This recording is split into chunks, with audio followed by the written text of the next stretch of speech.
The summer I turned 12, my mother sent me to live with my uncle in the Clearwater River country of northern Idaho. She did not explain why. That is not entirely true. She gave me reasons, but the reasons did not add up to the real reason. And I was 12 years old, and I knew the difference even then. The real reason was that she needed me somewhere else for a while. The real reason was that something was happening in our house in Boise that she did not want me to be inside of. The real reason is not this story. This story is what happened when I got to my uncle's. His name was Kurt. He was my mother's younger brother, and he was 34 years old that summer. And he lived alone on 40 acres in the Clearwater drainage, in a house he had built himself over several years, in the kind of incremental way that people build things when they have more time than money and more patience than either. He was a quiet man, not unfriendly, not cold, just not given to filling silence with words when silence would do. I had met him 4 times before that summer. I did not know him. I knew him very well by the end of August. He put me to work immediately, not cruelly, not as punishment. Because work was what there was, and he saw no reason to treat me differently than he treated himself, which was, there is work.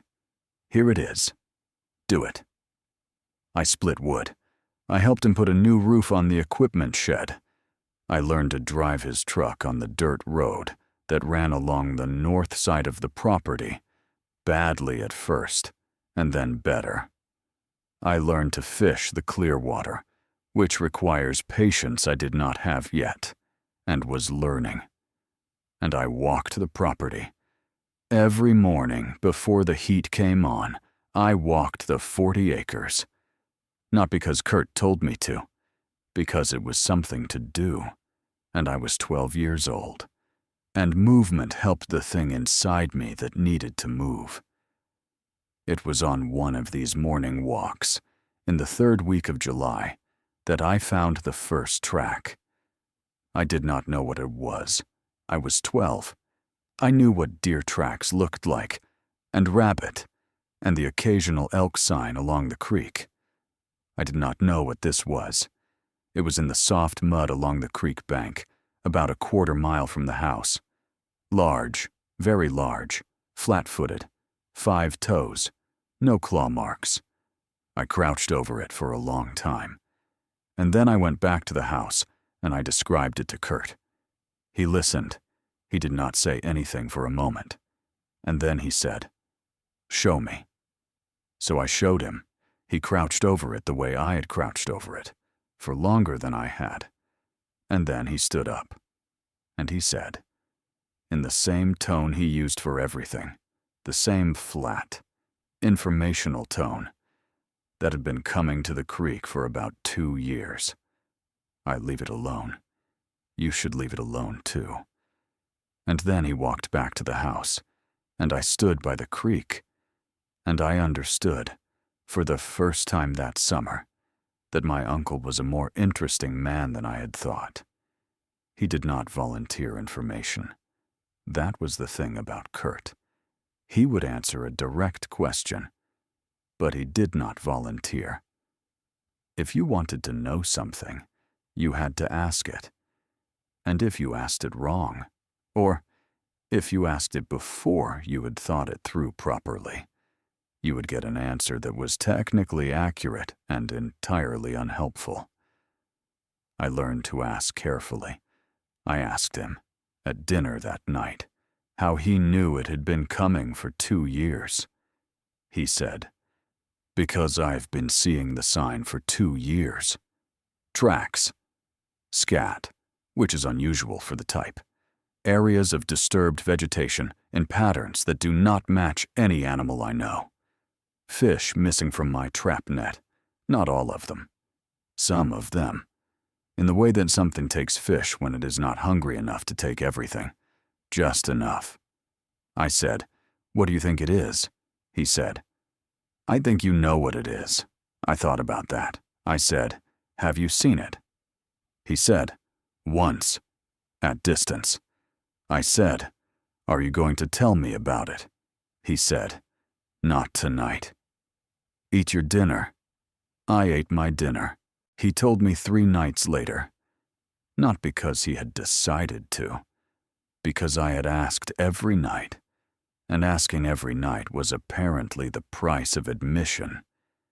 He had been fishing the creek, he said, in the fall of the previous year.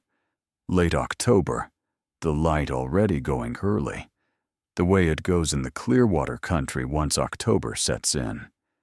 He had been working a pool about half a mile upstream from the house, a pool he fished every fall. He knew it well. And when he looked up from the water, it was on the bank across from him. He describes it the way he describes everything, without drama, without embellishment. He said, it was large, larger than anything I had seen standing upright. It was watching me fish, not watching me the way a predator watches, watching me the way you watch something that is doing something you are interested in. I kept fishing. It watched for about 10 minutes. Then it left. I said, "You kept fishing." He said, "I had a fish on." I said, "Weren't you scared?" He looked at me. He said, "Of what?" I did not have a good answer for that. He said, "It had been on this property for 2 years. It had not done anything. It took some fish and left some fish and moved through the timber at night and left tracks by the creek. That is not the behavior of something that wants trouble. I had no reason to be scared of it. I was interested in it. Those are different things. I thought about that for a long time. I think about it still. I saw it myself in August. 3 weeks before I went back to Boise, I had been walking the creek in the morning, the way I walked it every morning by then. I was a different 12-year-old than I had been in July. Not because of anything dramatic, because of 3 weeks of quiet and work, and a man who did not fill silence with noise, and a 40-acre piece of Idaho that had its own rhythms, and being in those rhythms long enough to start to feel them. I came around the bend where the creek widens into a shallow riffle, and there it was, on the near bank, 20 feet away, crouched down, looking at something in the water. Not at me, at the water. I stopped. I stood very still. I had learned, from Kurt, to stand very still. He was right, very large, even crouched down, even folded into itself over the creek bank. It was larger than anything I had seen. Dark, almost black, with a reddish undertone in the morning light. The hands on the bank were enormous. It looked up. It looked at me. I did not run. I am proud of that, in the way that you are proud of things you did when you were 12, that you were not sure you were capable of. I did not run. I stood there, and it looked at me, for what I think was about 30 seconds. And then it looked back at the water, as if it had assessed me and found nothing requiring further assessment. And then, after another minute or so, it stood up, fully upright, and walked into the alder thicket on the far bank, and was gone. I stood there until I was sure it was gone, and then I went back to the house. Kurt was on the porch with his coffee. He looked at me. He said, "Creek?" I said, "Yes." He said, "You all right?" I said, "Yes." He said, "Good." And that was the end of it. That is the thing I want you to understand about that summer. That was the end of it.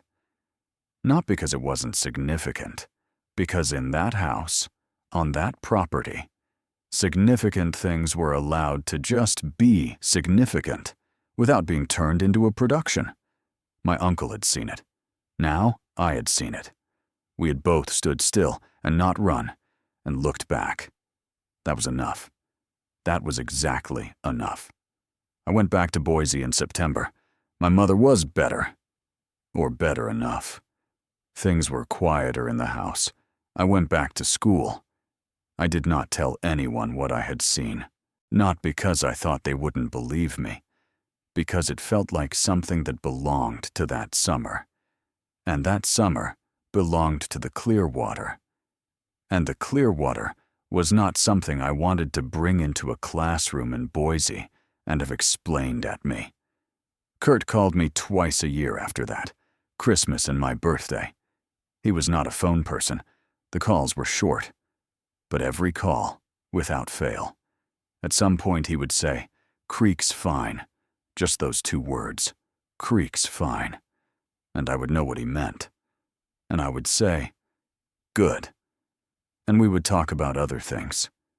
He died in 2011. Heart. Sudden.